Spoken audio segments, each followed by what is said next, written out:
I mean, you guys started in the early '90s, as far as I know. At least Big Boy Records did. But how far does your musical background go back in New Orleans history? Way before that. Let's see, one of the first albums I did was the DJ Jimmy album, the Where They At. Where They At Bounce album. Yeah, Where They At Girl. Me, actually, that's when I signed Juvenile. And he wrote the album, and I produced the album because I had to write and produce the album, but it was too much for me to do.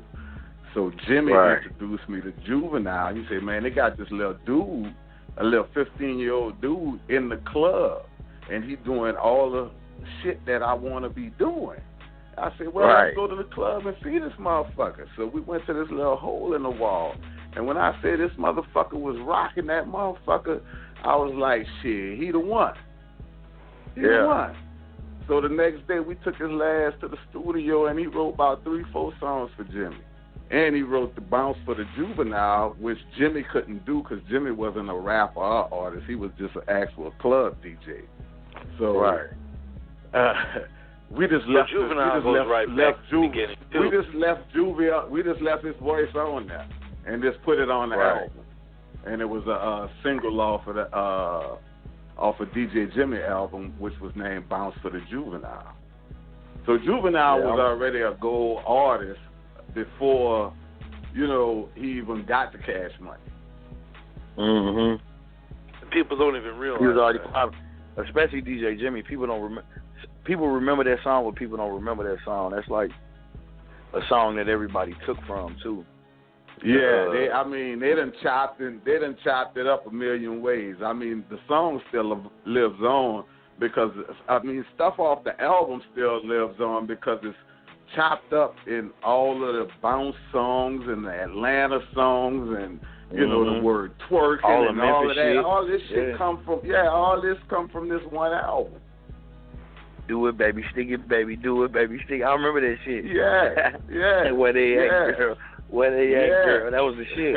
And that's like a DJ to put that song on and let that motherfucker ride. It might go for about 20 minutes.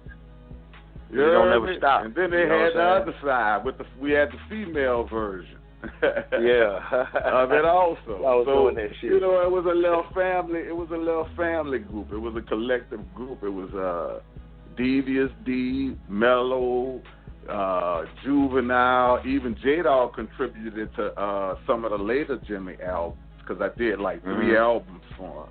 And after Juvie, I had J-Dog writing from Black Menace. So it was always a family effort, everything I did.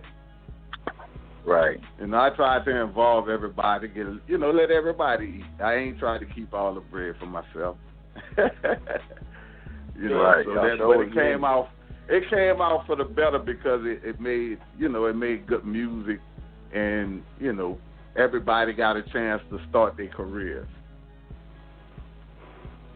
Yeah. Oh yeah, definitely, because without that, there wouldn't have been that foundation.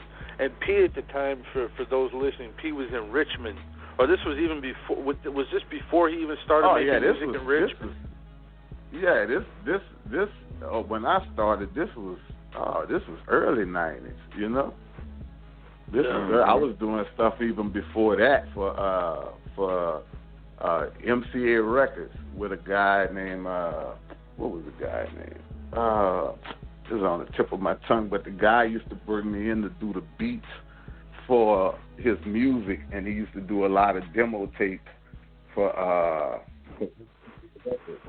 and he used to call me in and like, man, I need you to do put one of them precise beats on this music for me. Yeah. So I started off early. I started off 86, 87. Yeah, wow, that's back there. Yeah. That's like coming from New Orleans with it too. Yeah, hell yeah. I was back then. Manny Fresh was on what label that was? Loud, I think at the time. Manny Fresh was on Loud Records. And I don't know if a lot of people knew that at that time. Did you work with the KLC and Manny Fresh and other producers we at all that time? We all grew up together, meaning we all was from different parts of the city, but we all went to each other's houses. You know what I'm saying? And worked Right. together, and and brought, because it was no one before us, so it was no one for us to look up to. So the only people we had was ourselves. So we went. Right, we the had motherfuckers that's DJs. doing this shit. Yeah, we were. I had a DJ crew called Full Pack, and then we had a record out and the album and all of that stuff. And KLC and them had their thing was 3-9 Posse, and Manny Fresh and them had their thing in the 7th Ward, which was close to our apartment that Full Pack had to keep our equipment at. So we all, every DJ crew dealt with each other because we had to get equipment from each other. So Exactly. I was just about to ask you about that shit. Like, only thing that was separating certain motherfuckers probably was the equipment they was using. Like, who can get the best shit? And it's the thing. We would loan and borrow, and you know what I'm saying? We would let each other get that. You know what I'm saying? Right. Right. That's what's up. If he needed something, if he needed the MPC or he needed the ARS-10, or he needed let a nigga get that. You know what I'm saying? Yeah. You guys will. They'll be like, here, hold on to it for a week. You know what I'm saying? Right. You know what I'm saying? Right. That's what's up, man. See, and cats need to be hearing you saying shit like this, because that's what it need to be. Motherfuckers looking out for everybody, man. Everybody gonna eat type of shit. And look what y'all did. You know what I'm saying?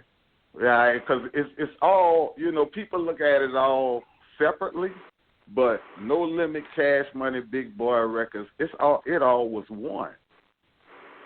It just was different names, but it's actually all was the same people. We was all in the same spots. Right. Y'all from the same town, shit. Somebody the that knows somebody that knows 15 minutes somebody. long. The pound ain't nothing but 15 minutes long. You go 15 minutes I-10 one way or the other way, you out the city. And you know what's crazy? Right. It's amazing how you guys all worked together in the 80s and the early 90s, and then you guys went to No Limit or Big Boy Records or Cash Money Records, but every one of you guys collectively got plaques. I mean, huge success stories. We all did. We didn't pull each other down. You know what I'm saying? It was never a beef competition. It was actually us against everybody else. Right. Well, you know what I'm saying? Coming from where we coming from, when nobody have done what you've done. Man, I remember going to New York and I couldn't buy a beat from Mystical from a nigga from New York. Right. You know what I'm saying? Like, and I'm willing to pay just so he can have that name associated with. You see what I'm saying? And motherfucker wouldn't want to work with him just because he's from New Orleans. Right. Yeah. But some of Mystical most classic shit is with y'all too, though.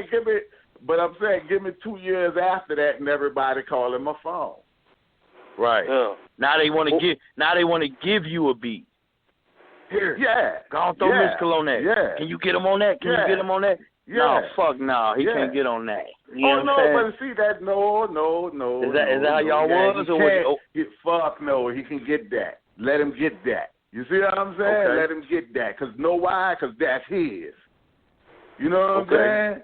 Let him get that because that's his. Fuck my feelings. That's his.